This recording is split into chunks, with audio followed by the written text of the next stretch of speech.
Good day. I am Mariel Padilla and this is going to be my presentation for my project proposal with the title Conducting Seminar about Vaccinations and Setting Up Vaccination Sites in Rural Areas. It has been 2 years since the first case of COVID-19 in the Philippines. Ever since this incident, life has never been the same for most of the Filipinos. Many have experienced loss, may it be a loved one, source of income, or a lot of opportunities. Can we really just sit back and watch our fellow Filipinos to suffer? It has already affected many lives, so we must now act to prevent further damage to the people and the country. This is why I came up with this proposal that I know could really help to curtail more harm that can be brought by the pandemic. I will now start sharing my proposal and the questions will only be entertained at the end of the presentation. Starting off with identifying what really is the problem. During these 2 years, there had no really concrete plans on how to resolve this situation as the country just kept on facing a lot of obstacles. The main focus of the government should be this pandemic because the longer we suffer from this, the larger the impact it will leave this country, which will be hard to restore. What I think could make a change in our situation is vaccination. As explained by the World Health Organization 2020, these vaccines serve as another layer of protection for your body against harmful viruses as it contains antigen that can trigger the body's immune response. The benefit of the vaccines are not only limited to an individual but also for the better good of the many. According to the Piedmont Healthcare 2021, these COVID-19 vaccines can end the pandemic, but only if above 85% of the population are willing to get it. Being vaccinated is a big help in achieving the herd immunity that we need to return to our pre-pandemic lives. The country can only have herd immunity when there is a sufficient amount of population that are already immune to the virus. It can stop the virus from spreading from one person to another within the community, according to the MU Healthcare 2021. Now, the main problem in the Philippines is the vaccine hesitancy of the Filipinos. It has already been a long narrative in the country since the first announcement of vaccination in the Philippines. In the article of Laksamana 2021, only 45% of the Filipinos are willing to get the vaccines. It was also said in the same article that the Dengvaxia failure way back was one of the reasons for the hesitancy of the Filipinos. But also, there is hesitation because most of the Filipinos have developed a widespread mistrust and fear in these vaccines, mainly because of misinformation and lack of education. Refusal of the Filipinos to vaccines can pose threats to the country's recovery. From the data of COVIDVax.live, a live COVID-19 vaccination tracker, as of November 12, 2021, the percentage of the Filipinos who are already fully vaccinated is only 34.65%, or 38,472,306 Filipinos. At this rate, by the end of 2022, there are still not enough people who can contribute in achieving the herd immunity. Right now, what the country needs is a lot of helping hands and a concrete plan. After some research, planning, and brainstorming, the solution I came up with was to conduct seminars about vaccinations as well as setting up vaccination sites in rural areas. To think about it, the most affected by this pandemic are the most vulnerable communities in the Philippines. They are the ones we should be focusing on for this project. I really think that these vaccines can change the quality of life that we have right now, aside from the safety protocols that are enforced. Given the problem that I presented earlier, Filipinos need the encouragement to be vaccinated. As a future medical professional, I believe that I have the responsibility in ensuring the health of the Filipinos. I need to make sure that, if not everyone, most of the Filipinos, especially those who live far from the civilization, gets to have the right information and the resources during this pandemic. I need to have a strong advocacy and prove to people that vaccines work and it does save lives. We will now proceed with the plan of the project, which contains the scope, budget, timeline, approach, goals, acceptance criteria, and the limitations. First is the scope. In order for this project to work, I need to plan everything out to avoid getting out of track. What I need to do first is to reach out to the local government. It is important to get a permission for this project before anything else to avoid any complications in the future. Of course, I cannot implement this project without a team. I need to gather all the help I can get, so I would ask my family and friends if they can spare their time to be in the team. There is also a need in finding medical professionals who are willing to volunteer in administering the vaccination sites. For the building of the sites, I need materials like tents, chairs, tables, and medical equipments like vaccines, needles, PPEs, gloves, and the likes. The vaccines will be kind of hard to get as I need to find a trustful supplier that offers affordable vaccines. This project will include an extensive research, writing, and a good content strategy for the seminar. I will write and deliver the seminar myself, but with the help of the medical professionals who will fact-check my speech to prevent misinformation.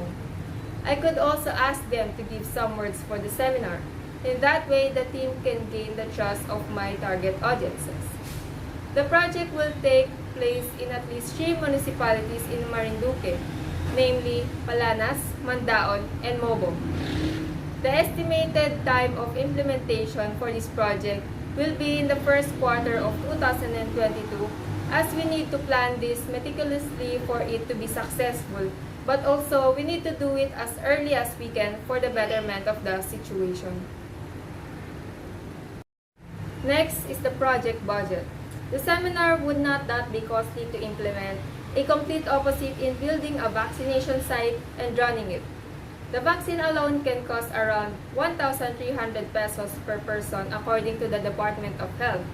If we are aiming for at least 300 people, it will take 390,000 pesos, but there may be a lot of unanticipated number of people who are willing to be vaccinated, so the budget can go up to 500,000 pesos. Besides that, we also need to purchase medical equipments, and that will be around 70,000 pesos. For the building materials, the team will need more or less 10,000 pesos. The transportation, food, and accommodation fees of the team will have a budget of 50,000 pesos. As for the incentives who will attend the seminar, around 20,000 pesos will be allotted. All in all, this project would have an estimated budget of 1 million pesos, including the emergency funds. For the timeline of this project, as soon as this proposal is approved, that will be the start of this project. I think it will take me a week to form a team for this project, and while doing this, I would also work on the permission for the local government. The following week, that's when I will start crafting my material for the seminar, which I think I'll work on for about 2 months to ensure the quality of my work. The third week will be the start of the brainstorming of the whole team. That will take maybe 2 to 3 months to make sure that we have prepared everything. The canvassing of materials needed will be on the next week, so the team can already buy the materials by the 6th week. 3 months after the approval should be the estimated time of departure for Marinduque. After the team gets to the destination, we'll have a day of rest since the travel to Marinduque will take around 12 hours from Metro Manila. The next day will going to be the preparation of the site to set up everything. The third day in Marinduque will be the start of the implementation. In each municipality, the sites will be up for a maximum of 5 days to accommodate more people. The team will stay in the province for about 4 weeks. Then we have the approach for the project. As I thought about doing the seminar, I kind of figured that only few will be interested. So what we'll be doing is we should provide incentives for those who will attend the seminar. We could give groceries per person to catch their attention.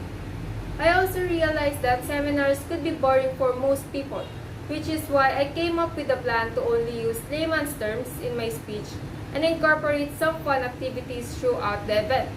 The people would mostly trust health practitioners for the information of the vaccine, which is why it is important to have a medical professional in the team to let them share their knowledge to the audience.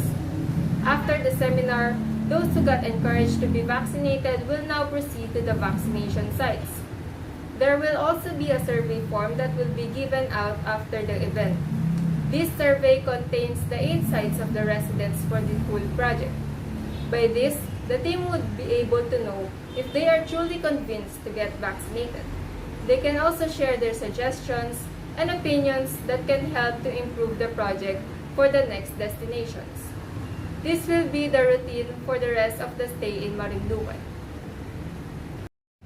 The main goal of this project is to help in achieving the herd immunity of the Filipinos. This might not be that large of a help, but it is a start for more upcoming projects in the future. The team will aim to provide people with the right information and for them to have accessible vaccines in their province. We will ensure that no one will be left behind, especially in this situation. Moving on to the acceptance criteria of this project. This will be marked as successful if we get at least 300 people to vaccinate within the 3-week stay in the province. We could also say that this is a successful project if more than 80% of the respondents of the survey have said that they have been enlightened by the seminar and that they are willing to get vaccination if they get the chance. For the delimitations of the project, it will not include health consultations for the residents, as the project is solely for the vaccination purpose only. The implementation is strictly on the first quarter of 2022 only, as we aim to have herd immunity by the end of 2022. The budget for this project is fixed and it should not exceed to ₱1 million. This is all for my project proposal. Thank you for listening. I am now ready to answer your questions about my proposal.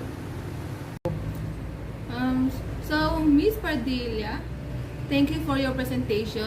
You did a good job in presenting your idea. But I have some questions, and my first question is, how would you describe your project? So I can see this project as an opportunity to slowly restore our normal lives back.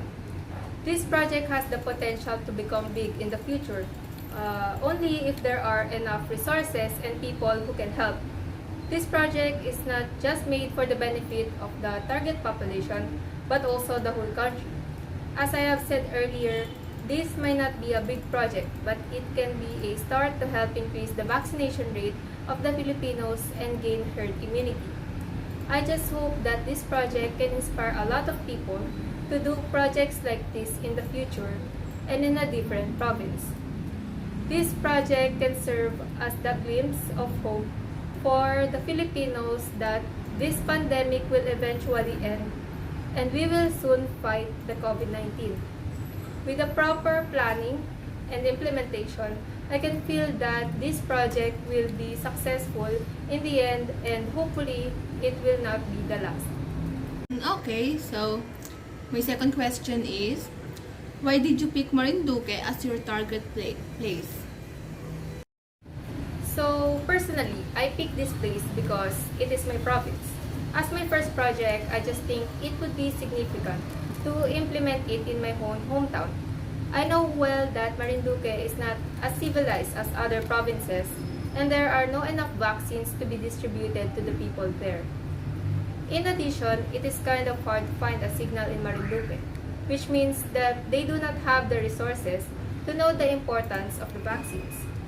Also, according to Galvez 2021, the Marinduque Governor, Presbitero Velasco Jr., have held a raffle once in the province to encourage the residents to be vaccinated. I would not want this to be the only reason they need to be vaccinated. I want to supply them with all the information that I know about the vaccines and let them be vaccinated on their own will, not just because for the sole purpose of gaining something. Oh, so Marinduque is your hometown. Okay, so a follow-up question to that question in number 2.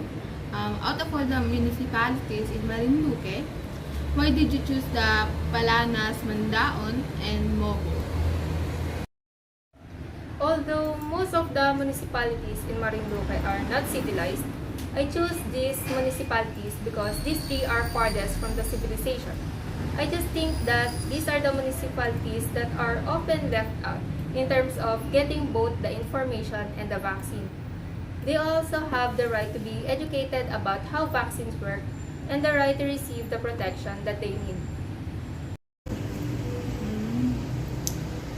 So, regarding about your project, I want to ask, what do you think will be the biggest complication that you know about your proposal or about your project?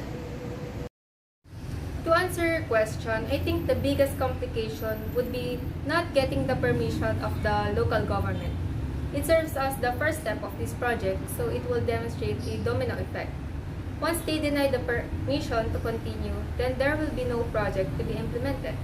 But if ever this is not a problem, I could say that the biggest complication would be the unforeseen events that are out of our control. For example, a natural calamity that can affect the timeline of the project, or one of the team members having an emergency during the whole duration of the project. I can also say that not getting the financial assistance needed for this project can be difficult to resolve. Okay, so my next question is this going to be just a one-time thing? If we see good results in this project, then I might consider doing this in other places too. In that way, we can help more people to be vaccinated, and soon enough, our normal lives will be back again. But also, the project being implemented again will be depending on the case of the budget and the availability of the team. So since you will be conducting a seminar, I want to ask you if will you need any partners or collaborations, because I know that it is hard to do a seminar just on your own.